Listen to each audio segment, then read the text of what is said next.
برای درست کردن کیک شکلاتی مثل کیک وانیلی، زرد و سفیده رو از هم جدا میکنیم. سفیده رو با 1/3 از شکر دستور هم میزنیم.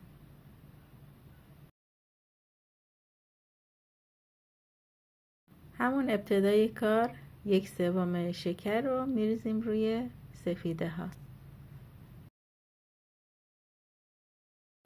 با دور تند همزن میزنیم تا سفیده ها سفت بشن.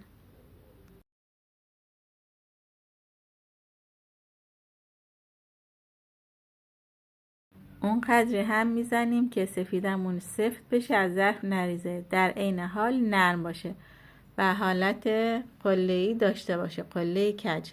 بهش نوک عقاب هم میگن، نوک عقابی بشه.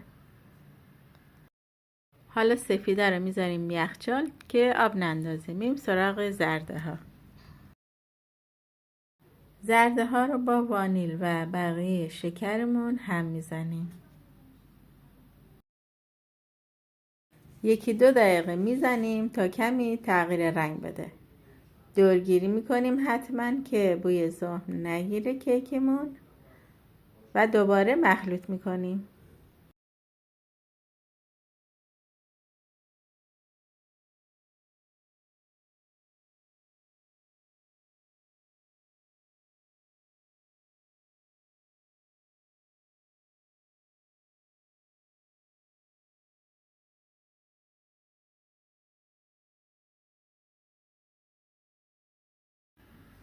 تو این مرحله باید آب جوش رو بهش اضافه کنیم. آب جوش رو در حال اضافه میکنیم که با دور تند همزن داریم مخلوطش میکنیم و آب جوش رو کم کم بهش اضافه میکنیم.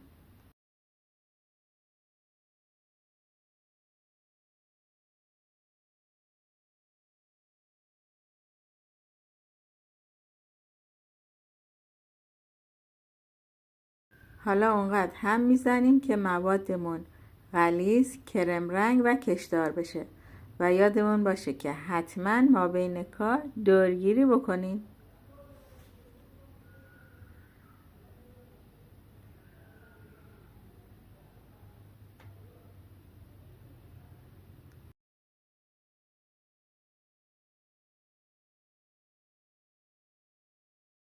و در آخر موادمون به این حالت کشدار، کرم رنگ و غلیظ شده باشه و به این شکلی که میبینید بریزه.